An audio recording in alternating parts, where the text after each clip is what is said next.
Today's episode, we have this BFD REVO. It's not the REVO SS, it's our smaller REVO.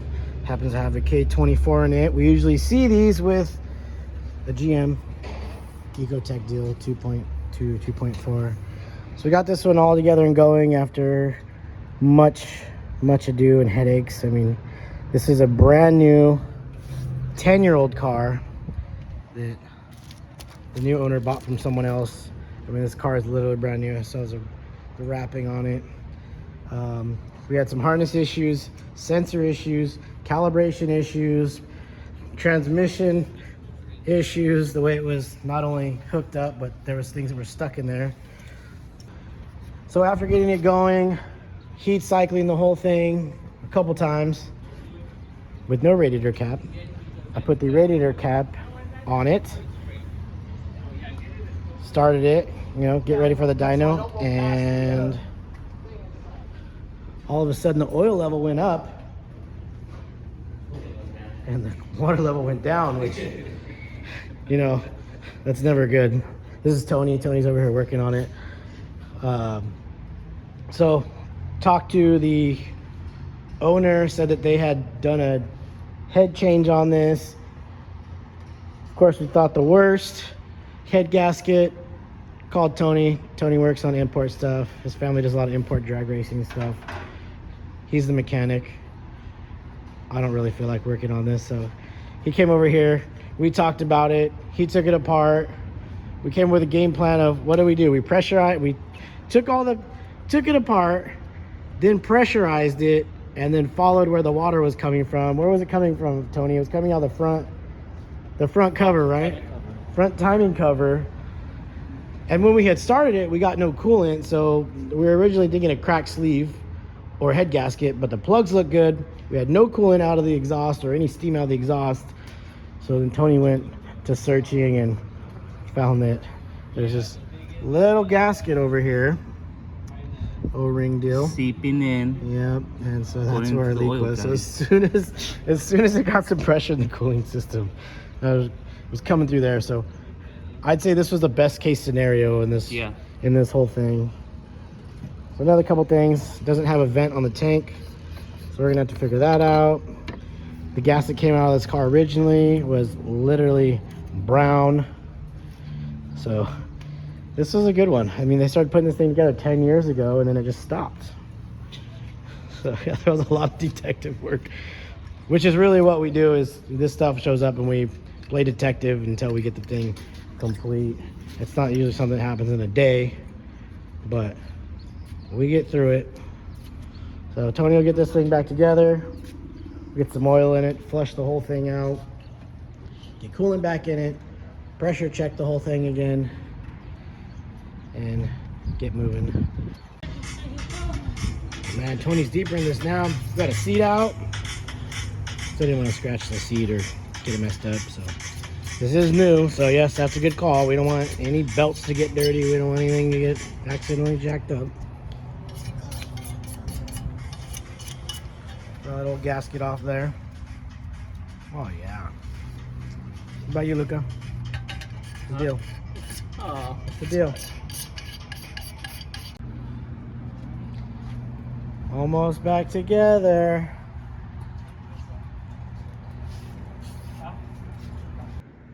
This car is mostly together, but this hose is too long. It's a coolant bypass hose.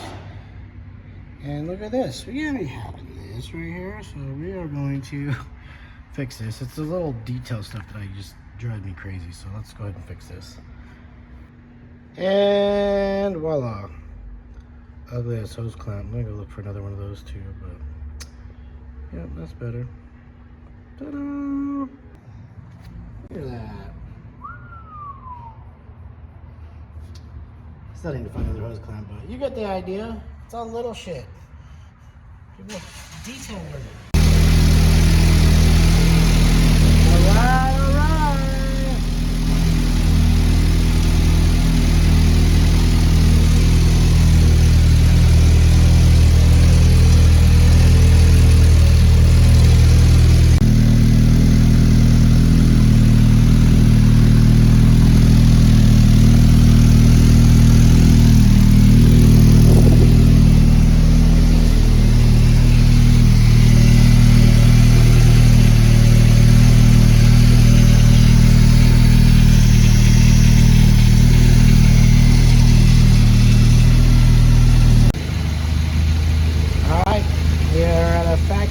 idle, which means it's warmed up. Let's go ahead and kill it. Check our level. And wait a little bit. The coolant level stayed where it was supposed to stay. So the oil level. All right. Let's do this. Troy Boy's back. I'm back. Look at that. Dude who calls says, I need some help. I'll be there. Well, I would have done it, but it's much easier when he does it. What, so you can hold the phone? Well, the skid plate was more of a two-person type situation. Yeah. Plus it had oil over it, or gear oil, so we cleaned it off because that's the last time it'll be off, hopefully, in a while. So someone had definitely spilled some gear oil when they filled the transaxle. Got that all cleared off. Did you sign the consent form? I did. For what? It's all secrets. So of course, you know, you get to the next level and the CV boot don't want us down here. Which, we don't want grease all over the dyno or a new car. I don't know if you guys have ever had a CV boot come apart, but it's an absolute disaster. You just get a little tear in there and it's game over. So we're gonna measure this one, see if we can get a clamp on it. It had a fancy clamp deal that's a one-time use thing, and that's not gonna work, so. Troy Boy's gonna measure it, and I'm sure to get this going. Then we're gonna get some tacos, and then we're gonna decide what we're gonna do.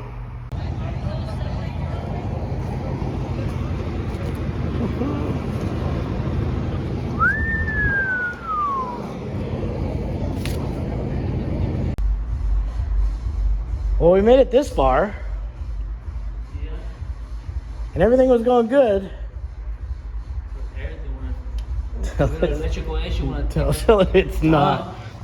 I went to the bathroom and Tony's like, "Yo, the car just shut off by itself." I'm like, "What do you mean it shut off by itself?" I'm like, hey, just shut up. Yeah. It's always a ground.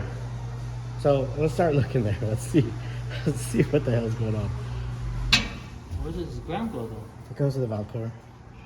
Oh, right here on top, huh? There. Hold it there. Mm-hmm. Oh, look, There it you works now. Oh, Right. oh, Tony, fired. But I found it. Yeah, you did. So you got to win. Where was it at? It was just rubbing on the. It was touching. It was just tucked right here. So it was touching the fuel. It was like, yeah, it was right here on the side. Oh, I'm like, my I think God. this is ground. Told you, it's always a damn ground.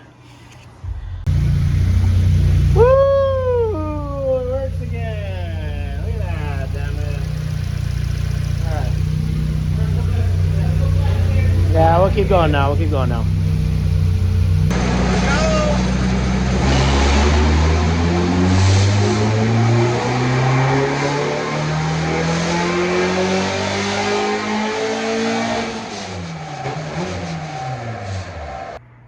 What we're doing right here is, this is just a change right here. This torque number from there to there, which equals, I don't know, quite a bit probably. 117 to 147 difference in torque. And the horsepower right here is 100 to 120. And that's just cam timing. So once I get this all kind of figured out, which I'm getting the cam curves looking right, I'll start adding timing into the whole thing. So we're just looking for a nice clean air fuel with the right power band, add some timing, bada bing, bada boom. We got the horse torques, we got everything else figured out here. I mean, variable cam stuff is pretty cool. This stuff is really fun. I played with this years and years ago. It's been a while, but I mean, it doesn't change. This applies to variable cam GM stuff, variable cam Ford stuff. It's very similar.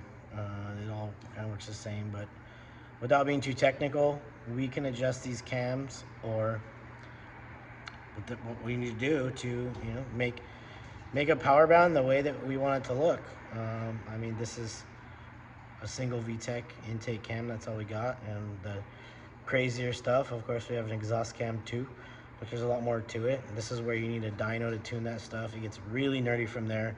We built some pretty cool dyno graphs, which extrapolates into data, which lets us set our cams exactly where they need to be. So this is kind of numbers that I already knew out of memory and doing it, but I'm gonna keep on going. I'm almost done with this. I think it's whatever time it is, 1 o'clock in the morning. I'm leaving to the Mint. Of course, I'm always need to go home.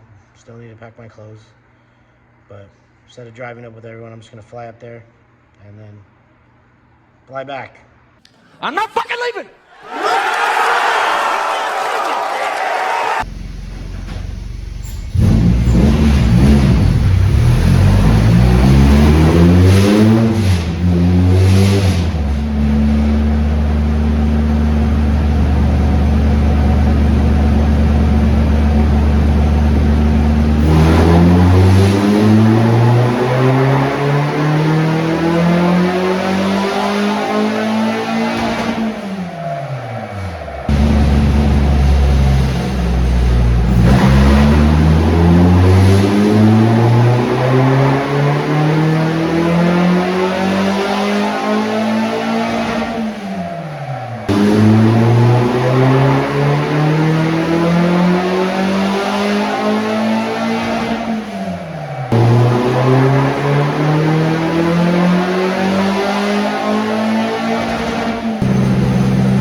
Well, there you have it.